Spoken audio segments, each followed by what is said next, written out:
Енді ол мені ұстады ғой, бұл тоған заңы. Бәріңізге сәлем, сіздермен бірге әлем.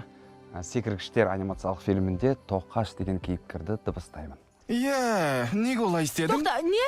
Бірақ ол сені жейін деп жатты ғой.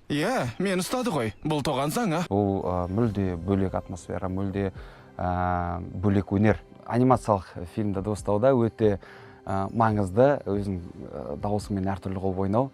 Себебі интонация осындай болуы мүмкін. Немесе басқа қылып персонажды бүйтіп ашу мүмкін. Немесе де басқа тондарда әртүрлі секіріп. Сондықтан өте қызықты. Енді ол біреуді жеу керек қой. Сонымен Экранда, сахнаға шыққанда мынандай энергияға толы болып тұрамыз ғой. Тоқаш меніңше біздің жалпы адамзаттың 90%-ын суреттейтін кейіпкер сияқты, себебі еріншек, сондай ештеңе жасағысы келмейтін, сөйлегісі келмейтін.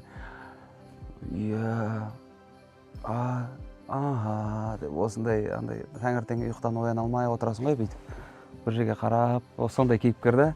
Сондықтан ұқсас жерлерімде өте көп. Сонымен, жүйесің бе әлде? Тәбетім қашып кетті. Өте қиын бұл жаңағыдай кейіпкердің мінезіне дауыспен түсу, интонациямен түсу. Және бұдан алдын біз ағылшынша нұсқасын тыңдап аламыз ғой, бірінші қалай екен, қалай түпнұсқада бұның мінезін берді екен деп. Отырысың жайлы болсын. 5 наурыздан бастап барлық кинотеатрларда сіздерді күтеміз. Ол жерде мен және Тоқаш екеуміз секіргіштер анимациялық фильмінде боламыз. Міндетті түрде келіңіздер, көріңіздер. Көргендер мында, көрмегендер мында. Табиғат заңдарына араласуға бол. Батырманы тапты. 2026 наурызынан бастап кинода.